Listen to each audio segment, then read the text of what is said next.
manquait son podcast à l'action publique. L'État se transforme, les attentes à son endroit évoluent, ses missions se diversifient, non sans susciter parfois des interrogations et même des inquiétudes. Agents publics, chercheurs, étudiants ou même simples citoyens, nous sommes nombreux à nous interroger quotidiennement sur l'intérêt général et la meilleure façon de le défendre. Nous sommes autant à souhaiter comprendre comment fonctionnent concrètement les administrations et les services publics, comment ils peuvent mieux fonctionner encore à l'avenir. Dernier kilomètre, territorialisation, co-construction, transition écologique. La communication autour de l'action publique mobilise aujourd'hui des notions riches, exigeantes, qui s'épuisent de ne pas être mises en valeur et traduites dans des initiatives concrètes. C'est sur ce constat que nous avons proposé au nouvel Institut national du service public le lancement de SOFIA. Immersif, tourné vers une administration de terrain, SOFIA, c'est le nouveau podcast qui va tenter d'illustrer, d'expliquer et d'incarner la profonde transformation que connaît aujourd'hui l'action publique. SOFIA, c'est le podcast qui ouvre la boîte noire de l'État. Un grand merci au réalisateur François Revouy, au technicien de choc Lakhdar Bouzoaïd et au concepteur graphique Emma Donard et notre camarade Thomas Philippe. Pour définir les priorités de santé de la région, donc santé mentale, c'était déjà le cas en 2021. On a pris tous les projets présentés par des établissements psychiatriques. La situation est tellement catastrophique, on prend tous les projets, on les fait tous. SOFIA, un podcast proposé et animé par Baptiste Vecchini et Théodore Martin-Labiche.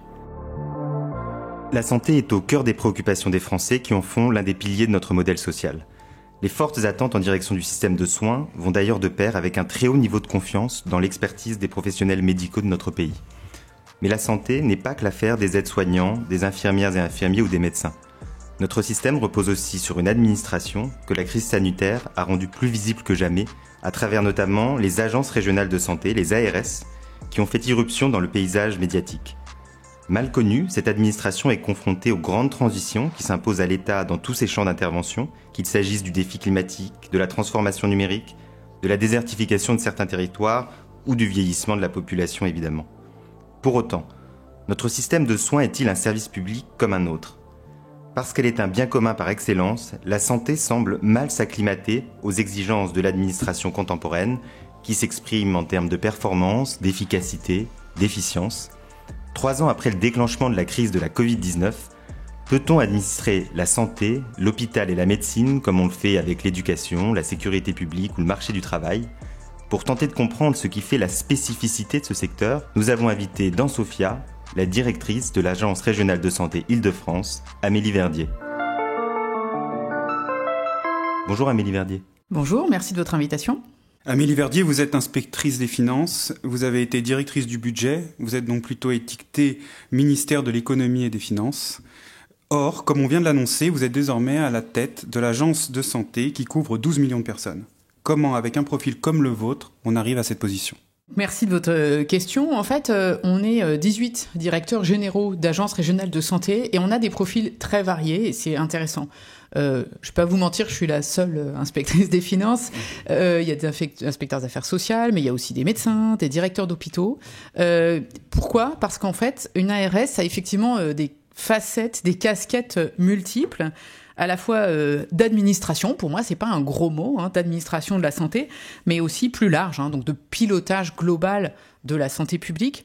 Donc ça veut dire quoi ? Ça, c'est à la fois l'observation, la connaissance, la veille, et du coup l'action en temps de crise, et puis ce qu'on a vu avec le Covid, et puis la régulation au sens large, donc financière, RH, d'adaptation de l'offre, et de manière très incarnée, territorialisée. Vous le disiez dans votre introduction, je crois, c'est un mot à la mode. En fait, c'est la base c'est la raison d'être en quelque sorte des agences régionales de santé, depuis 2010 qu'elles existent, justement d'incarner une politique déconcentrée. Alors après, on peut discuter de la bonne maille régionale, départementale, infra-départementale, ça dépend de votre besoin de santé. Alors, ces agences ont vu le jour en 2010. Elles résultaient de la fusion de plusieurs services qui les précédaient. Mais en réalité, elles sont vraiment, nées dans l'état de conscience général des Français au moment de la crise du Covid-19. Et on imagine sans mal qu'il y a un avant et un après crise sanitaire. Est-ce que vous pourriez nous expliquer comment l'ARS Île-de-France a fonctionné pendant la crise, même si vous n'étiez pas complètement à la tête de cette agence au printemps 2020, et comment peut-être son organisation a évolué depuis la crise sanitaire? Quel est le retour d'expérience? Effectivement, moi je suis arrivée le 9 août 2021, je me souviens assez bien, donc ça fait un peu moins de 2 ans. C'était la 4e vague. À un moment, on a arrêté de compter les vagues. Mais voilà, donc c'était pas le cœur de la crise, mais on n'était clairement pas sortis d'affaires non plus. Je reviens tout à fait ce que vous avez dit, il y a eu un avant, il y a un après. Il y en a eu à la fois pour notre stratégie d'ensemble, pour notre action avec nos partenaires, et sur notre positionnement. Et je pense que tous les agents de l'ARS Île-de-France, mais d'autres agences aussi d'ailleurs, ont évolué dans la manière de concevoir leur action depuis le Covid. Alors, retour d'expérience en quelques mots, ça serait difficile, mais d'une part, effectivement, je pense qu'on est dans une posture, j'assume le mot, moins administrative, moins descendante, moins j'ai un texte, parce qu'il n'y a pas toujours eu de texte pendant la crise Covid, et je le décline. Mais plus, je suis à l'écoute aussi des acteurs, c'est ce qu'on essaye de faire en ce moment même avec le Conseil national de la refondation en santé, on y viendra peut-être tout à l'heure, mais essayer de se dire qu'il faut avoir, encore une fois, on a des objectifs qui nous sont fixés clairement par les ministres, santé, solidarité, autonomie. Et puis, il y a aussi des réalités de terrain, et c'est ça aussi qui en fait l'intérêt. Je vous demandais pourquoi on passe du budget à la santé. Alors, outre que dans mon expérience, quand même, je voudrais rassurer vos auditeurs, hein, j'avais un peu d'expérience en santé. J'ai bossé presque 3 ans à l'Assistance publique Hôpitaux de Paris, où j'étais secrétaire générale, donc en gros l'adjointe du directeur général. Mais aussi parce que c'était une manière, moi je le dis franchement, de me sortir d'une posture un peu de surplomb, de centrale, quoi, voilà, qui est utile. Je pense avoir été aussi utile dans cette action-là, mais moi, j'avais aussi envie d'autre chose. Donc, je reviens au Covid. En fait, c'est un moment où on a effectivement eu à faire face à des questions très concrètes, très opérationnelles, organiser, d'abord, au cœur de l'épidémie. J'ai plus de mal à en parler parce que j'y étais pas, mais enfin, quand même, bien sûr, on m'a raconté. Donc, avoir les modèles prédictifs pour savoir ce qui allait se passer. Ouais. Le moment où mon prédécesseur a dit... Là, il faut qu'on fasse des évacuations sanitaires, sinon notre système va craquer. Donc ça a été organisé. Donc ça, c'est quelque chose, excusez-moi de vous le dire, qu'on n'apprend pas forcément à l'école, même si la gestion de crise, ça s'apprend, mais c'est aussi la caractéristique principale de la gestion de crise, c'est de décider en environnement d'incertitude. Bon, c'est aussi ce qu'on fait au budget dans un genre très différent, je pourrais y revenir si vous le souhaitez. Bon, c'est comment on s'organise pour mesurer, qu'est-ce qu'on mesure, qu'est-ce qu'on demande, et comment on apporte des réponses alors qu'en fait on les a pas forcément. Et une des manières, elle est effectivement d'écouter tous les acteurs, donc tous les professionnels de santé, les élus, bref, je la refais pas. Et donc ça a changé notre manière d'être parce qu'on en a tiré les conséquences aussi aujourd'hui dans la manière de conduire notre action au quotidien. Le quotidien de l'Agence régionale de santé, aujourd'hui, c'est la finalisation du projet régional de santé. Donc ça, c'est le bel objet administratif classique, hein, le plan, 5 ans, tout ça, mais qu'on construit différemment. Typiquement, en Île-de-France, on a fait le choix, d'une part, d'afficher assez clairement nos priorités au début. Je vais y revenir. Priorité de fond, santé mentale, périnatalité. En tant qu'il y aurait peut-être plein d'autres sujets, mais voilà les 2 sujets de fond qui nous semblent les plus importants en Île-de-France, et des sujets transversaux comme la transition énergétique et climatique. Je vais y revenir sur comment ça doit impacter nos politiques. On a mis tout ça à la transparence et on produit des fiches actions qu'on met en ligne sur notre site internet et pour que tout le monde puisse réagir et pas uniquement un jour je vous baigne 250 pages de rapport. Il faudra que la commission Tartampion donne un avis formel. Il y a aussi une phase de consultation Bien sûr. Ouais. Donc les textes prévoient une concertation, oui, formelle, mais c'est pas négatif de dire formelle. C'est aussi un moment un peu solennel où on aura un objectif un avis de la CRSA, de notre conseil de surveillance, du conseil régional, un certain nombre d'acteurs bien identifiés. Mais ce qu'on se dit, c'est que pour arriver à ce moment-là, avoir une expression qui est du poids sur nos objectifs effectivement de santé, on leur donne les moyens de s'approprier l'outil. Ce qu'on a essayé de faire, et ça on a préparé ça avec les équipes, c'était de se dire que le risque de ce type de document de planification, c'est un petit peu la santé parle à la santé, quoi. Donc soit l'ARS parle à l'ARS, donc ça c'est vraiment la cata, mais sinon l'ARS parle aux offreurs de soins. Or, un des objectifs du moment, et c'est une opportunité quand même post-crise Covid, c'est que tout le monde a envie en fait d'agir sur sa santé. Ouais. Donc le pari, c'est aussi un peu de se dire qu'il faut peut-être être plus humble dans nos objectifs. On va pas avoir annihilé toutes les inégalités de santé en 5 ans. C'est dommage, on aimerait, mais on sait que ça, c'est pas possible. Mais en revanche, si on se donne des objectifs peut-être plus humbles, plus modérés, mais qui sont plus compréhensibles et dont les gens voient mieux comment ils peuvent y participer, on a plus de chances que la santé publique soit appropriée par tous. Et c'est effectivement un enjeu, parce que la santé, ça commence à l'école, et il faut que ça soit approprié dans toutes les politiques publiques. Vous dites que vous avez quitté un peu une position surplombante pour vous mettre un peu dans une position un peu intermédiaire, je dirais, entre les pouvoirs publics et l'offre de soins. Et à la suite de la crise sanitaire, à l'été 2020, s'est tenu le Ségur de la santé, soit une grande concertation entre le gouvernement et les acteurs de la santé. De cette concertation est sorti un plan d'aide à l'investissement dans les secteurs sanitaires et médico-social visant à financer des grands projets d'investissement dans le quotidien des établissements, le désendettement des hôpitaux, la modernisation des EHPAD et également dans le numérique. Les ARS étaient en charge d'une grande partie de l'exécution de ce plan. Où en est-on de cette exécution à l'ARS Île-de-France, par exemple ? Vous avez très bien résumé le Ségur investissement, et j'en profite pour préciser 2 choses. Je parlais du surplomb de l'administration centrale, c'est la perception externe. Oui. Moi, je peux faire tout ce que... On pourra peut-être faire un autre podcast pour vous parler de la direction du budget. Je ne pense pas que c'est ce qui anime les gens à la direction du budget. Et si un parcours comme le mien peut un peu inspirer, je pense, c'est pour montrer qu'il y a un intérêt à faire ces allers-retours, si je puis dire. Parce que budgétaire un jour, budgétaire toujours, au sens positif, parce que je pense que c'est aussi très important qu'on ait conscience de notre environnement de contraintes. Et y compris sur le Ségur investissement, c'est une stratégie à 10 ans dans le sanitaire. Pour les EHPAD, on a un horizon de temps un peu plus court à 3 ans, mais c'est complètement nouveau, parce qu'avant on avait des plans annuels.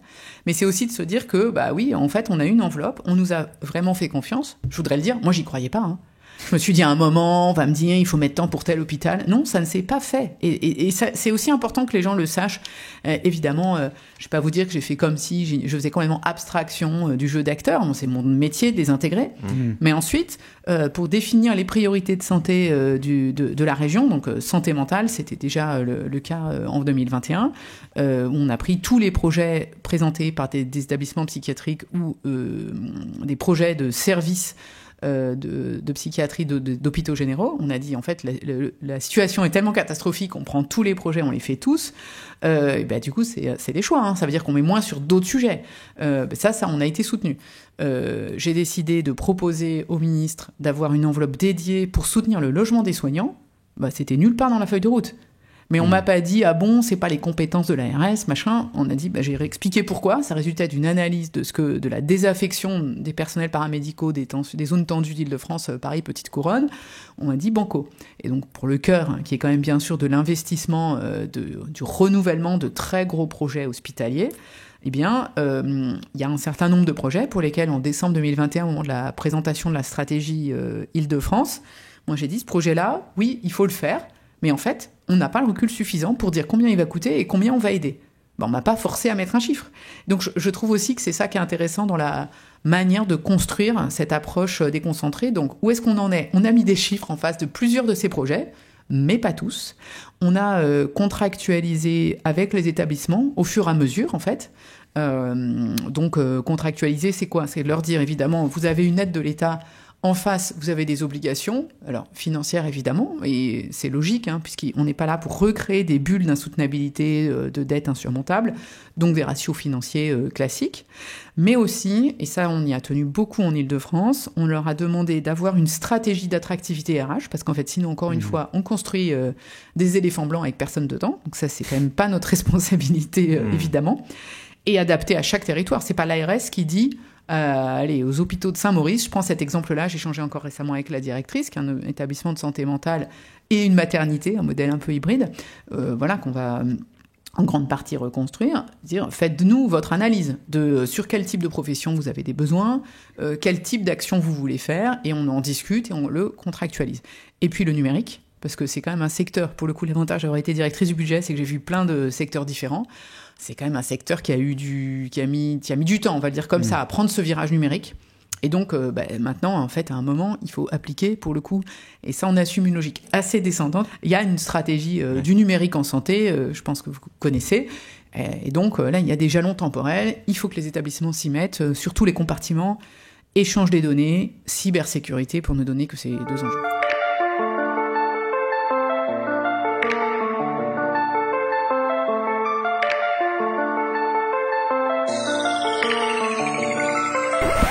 Comme vous avez illustré le fait que la territorialisation en matière de santé n'était pas un vain mot et que ça se concrétisait à travers des marges de manœuvre qui qui sont données aux ARS. Peut-être revenir sur la situation spécifique de la région Île-de-France, en revenant sur l'état de santé des Franciliens et les grands enjeux du territoire que vous avez commencé à décrire. Le territoire Île-de-France, on l'imagine, il est spécifique à bien des égards, densité de population, inégalité sociale, tourisme, pollution atmosphérique. Est-ce que vous pourriez nous faire une radioscopie de la santé des Franciliens, des risques sanitaires et de l'offre de soins en Île-de-France, pardon pour l'ambition de la question. Rien que ça. Bon, donc effectivement, à peu près 12 millions d'habitants. Donc pour faire court, c'est quasiment un habitant sur 5. Hein, donc c'est beaucoup. Ouais. C'est la région la plus riche de France et c'est la plus inégalitaire de France. C'est notre drame. Voilà. Donc effectivement, pourquoi je dis que c'est notre drame, y compris parce que on a tendance peut-être à voir la région comme naturellement surdotée. Non. Alors on a discuté, les acteurs, les médecins libéraux nous ont dit on est le premier désert médical de France. Au début j'ai un peu contesté cette formule, je vous le dis, parce que je disais mais enfin personne va nous prendre pour un désert en fait. Voilà, mais en fait c'est parfois important de frapper les esprits.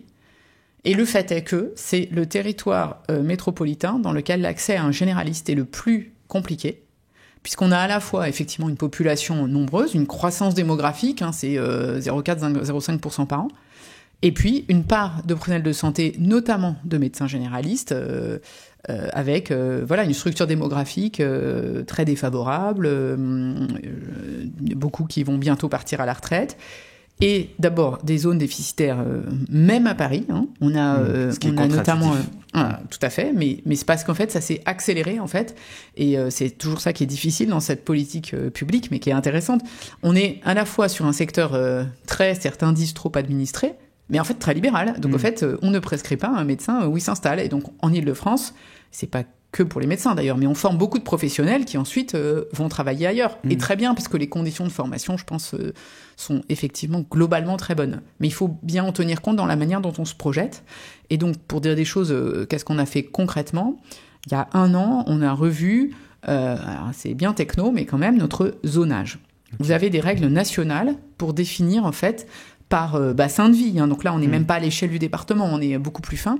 Quels sont les indicateurs pour mesurer le degré, je dirais, de priorité ou pas pour l'action des pouvoirs publics sur l'attractivité. Donc d'une part, ce que je trouve intéressant, c'est qu'il y avait des règles générales, mais on avait des facultés d'adaptation. C'est dans ce cadre-là qu'on a expérimenté des droits à dérogation aussi, pour pas seulement décliner la méthode nationale, mais regarder ce qui nous semblait devoir être mieux pris en compte. Donc en Île-de-France, on a renforcé le poids relatif des critères des professionnels libéraux de plus de 60 ans, parce qu'on voit que dans certains territoires, c'est tellement massif qu'il faut vraiment le prendre en compte. On a pris aussi en compte on a pondéré plus fort la part de l'IDH2, indice de développement humain 2, enfin bref, vous connaissez peut-être ça, ou sinon on le repassera aux auditeurs, pour vraiment avoir un zonage qui soit, qui fasse ressortir des territoires plus que d'autres. Et donc, je vous épargne le résultat en zip, zac, etc. Mais bref, l'idée générale, c'est que de manière concertée avec les acteurs, l'assurance maladie d'abord, avec qui on travaille tout le temps, mais même y compris vis-à-vis des acteurs des collectivités territoriales qui peuvent, vous le savez, décider aussi d'être spécifiques, on est transparent sur les territoires les plus carencés. Et puis, on a fait un bilan sur la précédente génération quand même. Les territoires qu'on a le plus aidés, ils ont eu des meilleurs ou des moins mauvais résultats en termes d'attractivité. Après, ces questions de zonage, elles sont toujours très compliquées. On en échange aussi régulièrement parce que après, vous avez la peau de léopard, la petite commune qui se retrouve entourée de zones super carencées où personne s'installe. Moi, je vous vends pas ça comme l'alpha et l'oméga de la solution. Mais c'est aussi une manière de mieux prendre en compte les territoires. Et ça, je pense, c'est vraiment au cœur des défis qu'on a devant nous. Qui nous sont... Voilà, on est beaucoup interpellés là-dessus, parce que certains nous ont dit l'ARS, c'est le grand machin régional, et vous savez pas ce qui se passe dans les territoires. Bon, voilà, donc on essaye aussi de s'adapter et de parler de la région prise globalement, ce qui est difficile, parce que c'est vrai que dans l'imaginaire, la région Île-de-France, c'est quand même d'abord Paris. Alors vous êtes en charge de l'organisation de l'offre de soins, ce qui inclut la médecine de ville, et on comprend que c'est ce dont vous nous avez parlé immédiatement. Il y a aussi à côté le secteur hospitalier, qui vit, je ne sais pas s'il faut le dire comme ça, je crois que je ne prends pas beaucoup de risques, une crise, qui est plus généralement une crise des professions médicales, avec la question des sous-effectifs, la question de la rémunération, la question aussi de la surcharge administrative parfois et de la qualité de vie au travail. Elle paraît donc multidimensionnelle, elle alimente un phénomène de souffrance, particulièrement fort chez certaines professions. Quels sont les leviers dont dispose l'ARS pour remédier à cette situation de crise? Okay. Comme je n'ai pas répondu complètement sur l'état de santé des Franciliens, je vous dirais juste une chose, c'est aller voir les résultats de l'Observatoire régional de santé. Modèle original en Ile-de-France, on le cofinance à part égale Conseil régional État, donc via l'ARS, et vous trouverez tous les sujets, pourquoi les Franciliens vont quand même un peu mieux que la moyenne, mais les facteurs de fragilité, je m'en tiens là, c'était pas votre question, la crise de l'hôpital, oui, parce que je pense qu'il faut assumer de dire qu'il y a une crise. Après, je ne sais pas si c'est l'hôpital ou la santé globalement, parce qu'une partie de la crise de l'hôpital, elle est liée en fait aussi au déficit de ville. Je prends un exemple pour être concrète. L'été dernier, tension très forte dans les services d'urgence, pas qu'en Ile-de-France, mais notamment en Ile-de-France. On a analysé ex post assez finement. En fait, les volumes de passage n'ont pas explosé. Ils ont augmenté légèrement. Ils ont augmenté notamment pour les plus de 75 ans. C'est une préoccupation majeure pour nous, parce qu'en fait, ça, c'est un échec. Ça veut dire que s'il y a vraiment des profils qui n'ont pas à aller aux urgences, c'est les personnes âgées, parce qu'en fait, a priori, elles ont un problème qui est plutôt chronique, ou alors ça veut dire qu'elles sont tombées et qu'on n'a pas fait les actions de prévention qui vont bien. Mais je reviens à mon point de départ. En fait, le sujet, il est d'abord de ressources humaines. Donc, en fait, c'est clairement, on a eu plutôt un problème d'offre que de demande, pour simplifier. Et donc, ça, c'est un sujet global et qui ne concerne pas que l'hôpital, même s'il concerne aussi beaucoup l'hôpital. On a des tendances de fond. Ça, je pense que ça concerne... plusieurs de vos invités vont vous en parler. On a un renversement complet du marché du travail. Moi, j'ai été à l'école, on nous a appris le chômage structurel, le chômage de masse, etc. On est en train de réaliser que c'est terminé. Mais c'est au moins 30 ans de conception de politique publique à revoir, donc c'est massif. En fait, aujourd'hui, ce n'est plus l'hôpital qui a son institut de formation infirmier, qui recrute des personnes qui lui tombent dans le bec sans rien faire, excusez-moi, parce que c'était comme ça pendant des décennies, qui font leur stage à l'hôpital et qui y restent longtemps. C'est aujourd'hui des infirmiers ou infirmières diplômés qui disent qu'ils veulent un CDD. Ça, c'est plus... Ça, je vous dis pas qu'ils sont tous comme ça, mais voilà, c'est une demande.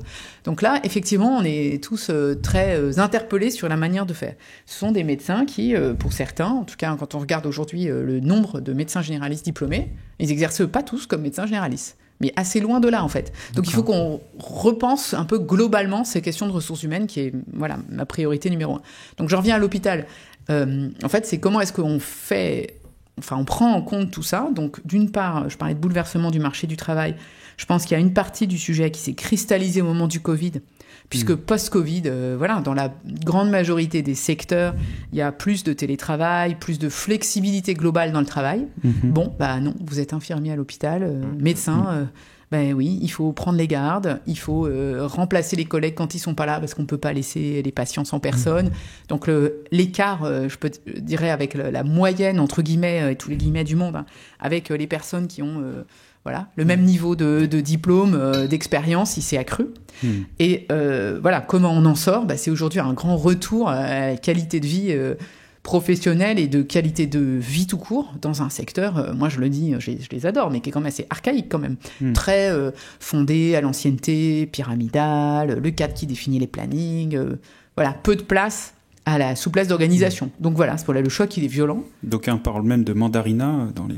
ça existe. À un moment, Après, c'est comme partout, ça veut pas du tout dire que c'est tout le temps comme ça. Et il faut aussi en comprendre les raisons. C'est des matières... compliqué. Vous devenez pas spécialiste, je vais pas prendre un truc au hasard, endocrinologue, chirurgien cardiaque, comme ça.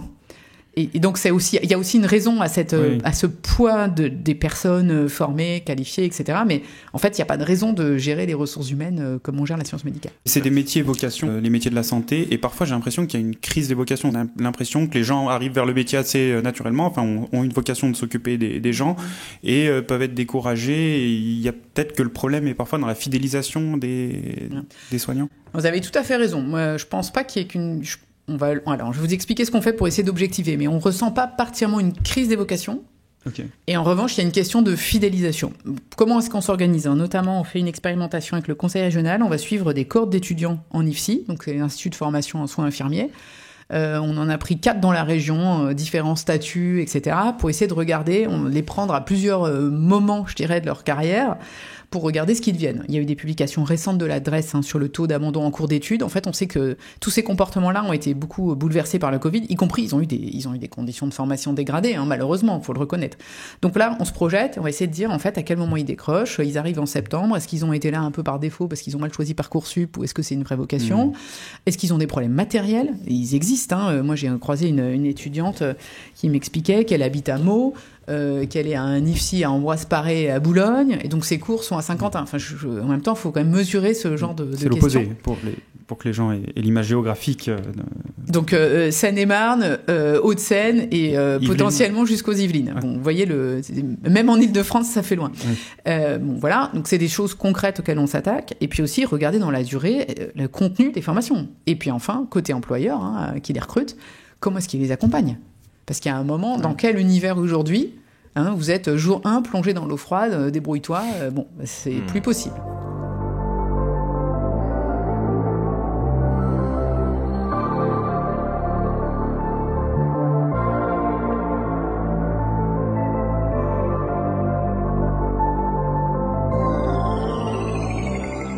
Vous l'avez dit, l'un des grands défis du territoire, celui que vous avez choisi de mettre en avant dans votre plan, c'est la santé mentale.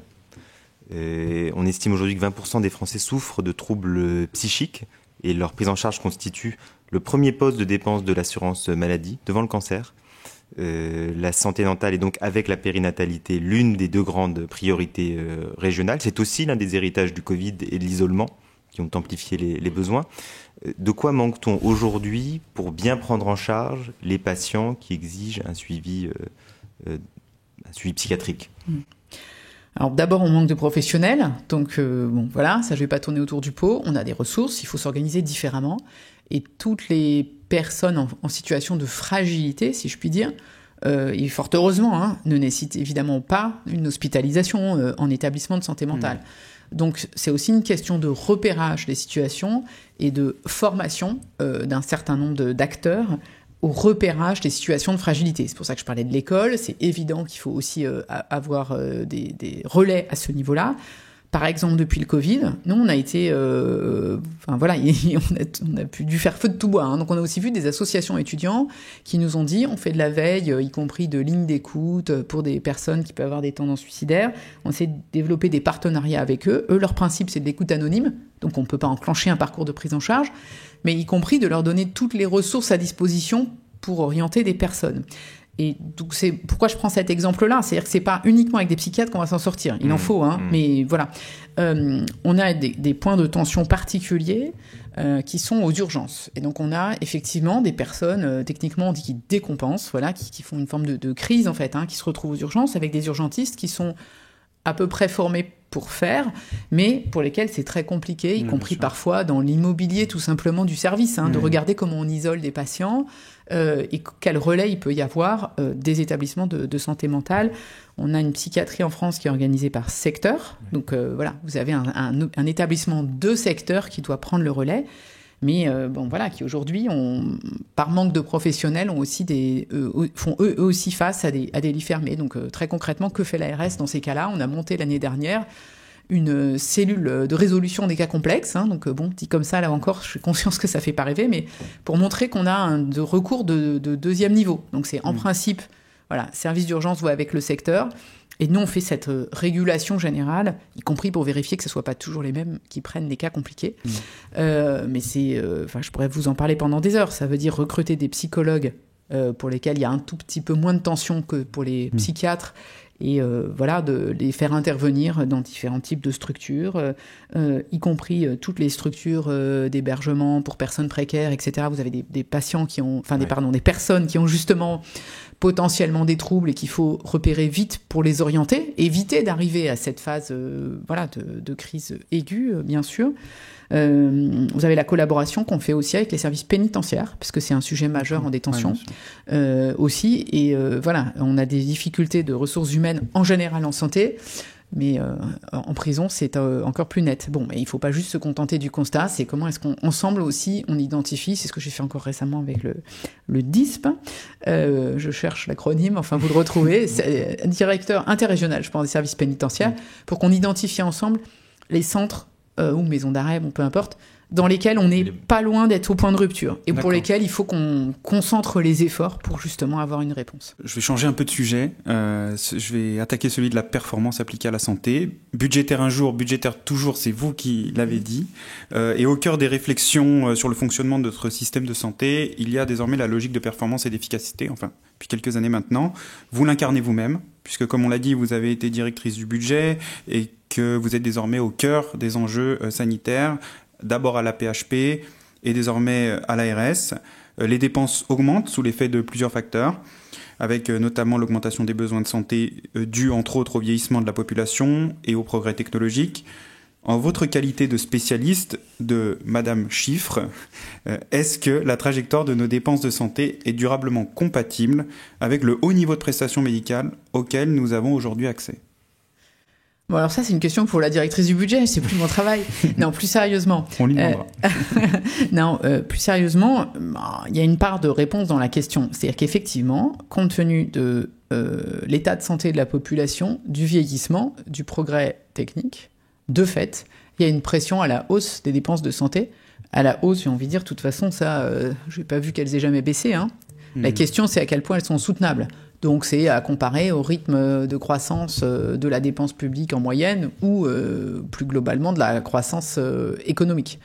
Un des sujets classiques, pour le coup d'un budgétaire, c'est d'évaluer ce qu'on fait. Et donc de ne pas se contenter de se dire j'ai un problème, donc j'ajoute entre guillemets une nouvelle solution qu'il faut sûrement faire.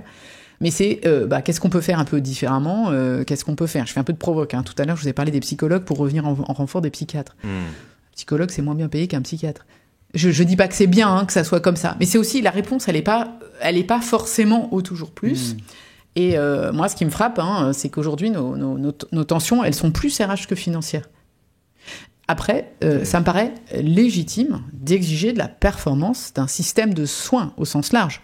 Donc c'est pas une exigence, de principe, parce que en soi on veut faire toujours moins, on fait toujours plus en santé, mais c'est aussi pour redonner des marges de manœuvre et d'action. Et ce qui me frappe beaucoup, y compris vous parliez de la crise de l'hôpital, c'est d'avoir des acteurs qui ont l'impression que rien n'est jamais possible.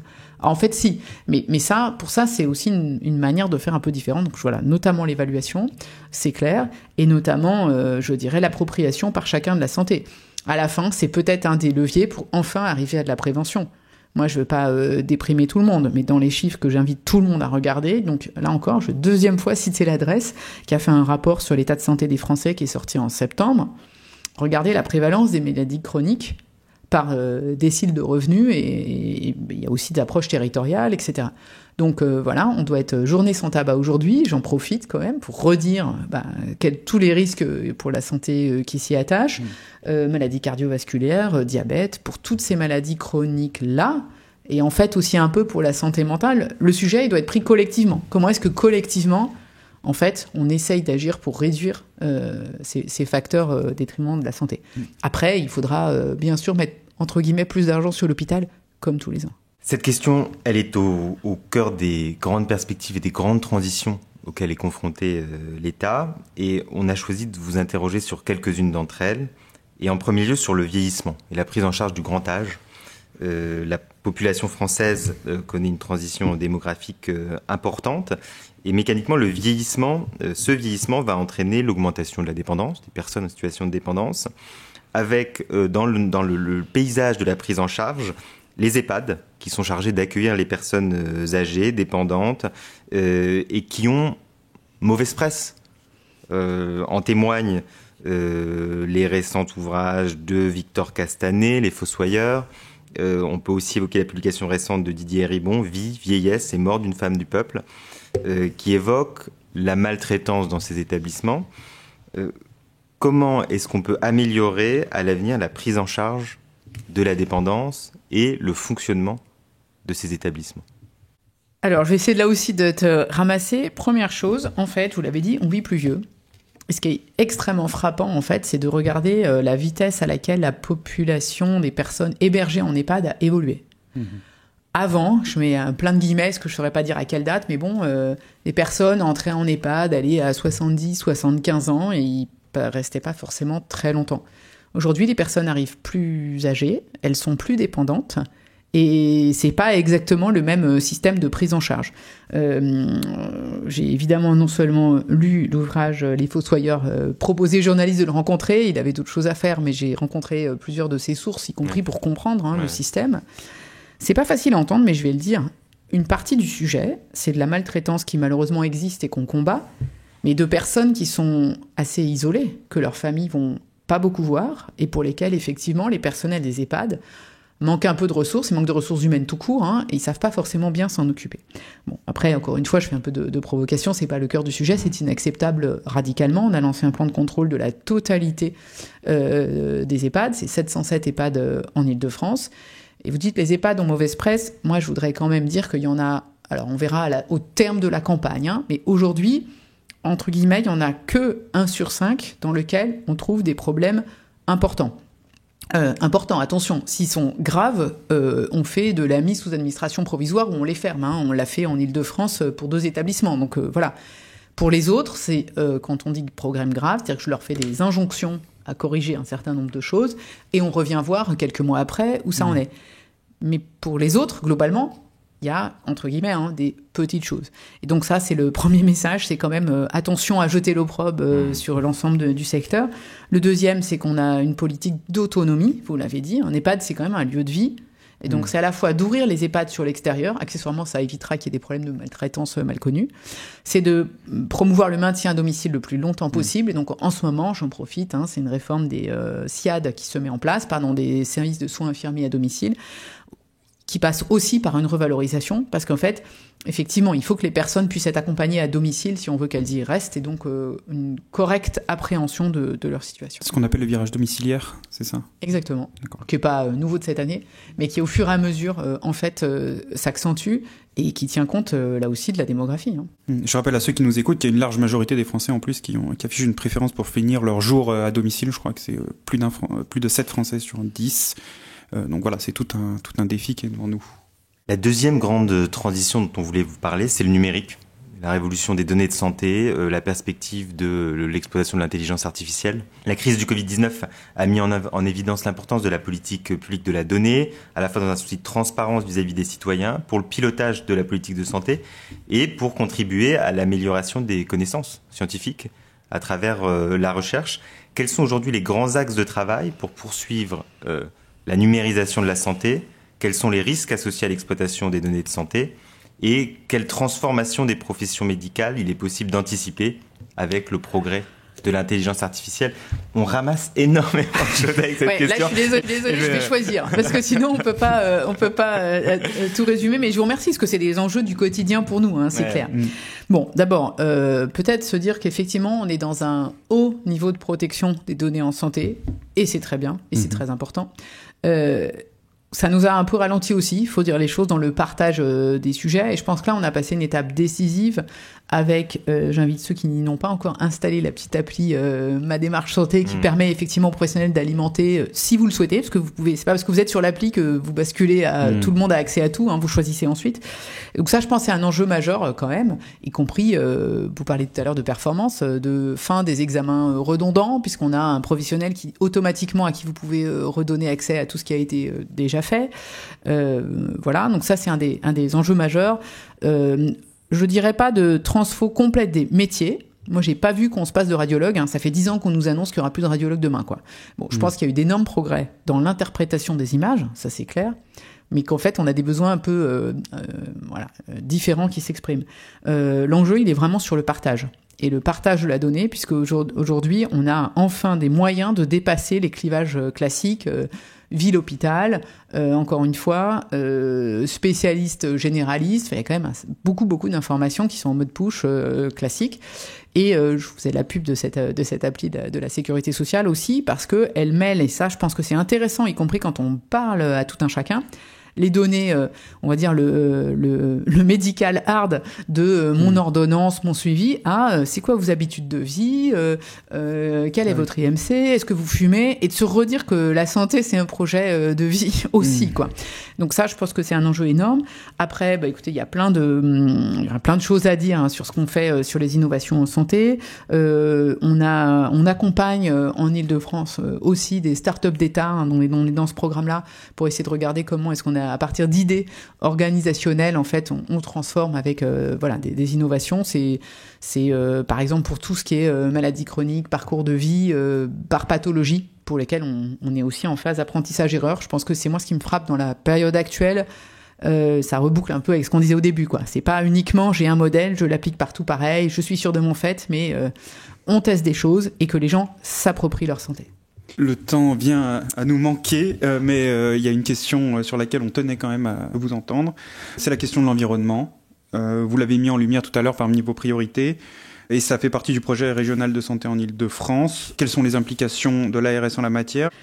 Bon, là aussi, plein de choses. Je dirais 2 choses. D'une part, comme vous l'avez rappelé, on a un plan d'investissement à 10 ans. Donc ça, c'est aussi comment est-ce qu'on en saisit l'opportunité pour, comme je le dis souvent aux directeurs d'hôpitaux, pas juste construire des bâtiments qui sont aux normes actuelles, mais aux normes telles qu'on les projette demain, pour être moins consommateurs, raisonner en optimisation d'espace, voilà. Je vais choisir un sujet parmi tous ceux que possible à partir de cette question. C'est la politique de l'eau. La vision classique. Et en fait, elle a toujours toute sa pertinence, hein, attention. C'est la qualité de l'eau. Encore un domaine, j'en profite de temps en temps, on a quand même le droit de rappeler qu'en France, dans un pays formidable, où l'eau du robinet est potable partout, très contrôlée, bref. Approche classique, environnementale, prudentielle. Donc, on a, encore une fois, un usage très encadré de l'eau, un cycle de l'eau maîtrisé, principe effectivement que on a des exigences fortes sur l'eau potable et qu'on applique aussi au recyclage en fait, avec très peu d'usage possible des eaux polluées, des eaux usées, allons plutôt dire. Bon, plan sécheresse, vous avez peut-être vu, à un moment, il faut peut-être qu'on réalise que cette politique qui est très vertueuse sanitairement nous a conduit à être un peu un des derniers de la classe sur l'usage de ce qu'on peut appeler les eaux grises. Voilà, par exemple, de se poser 2 secondes la question, si l'eau de votre douche, on peut peut-être en faire quelque chose d'autre que juste l'envoyer dans le cycle du recyclage et à la station d'épuration.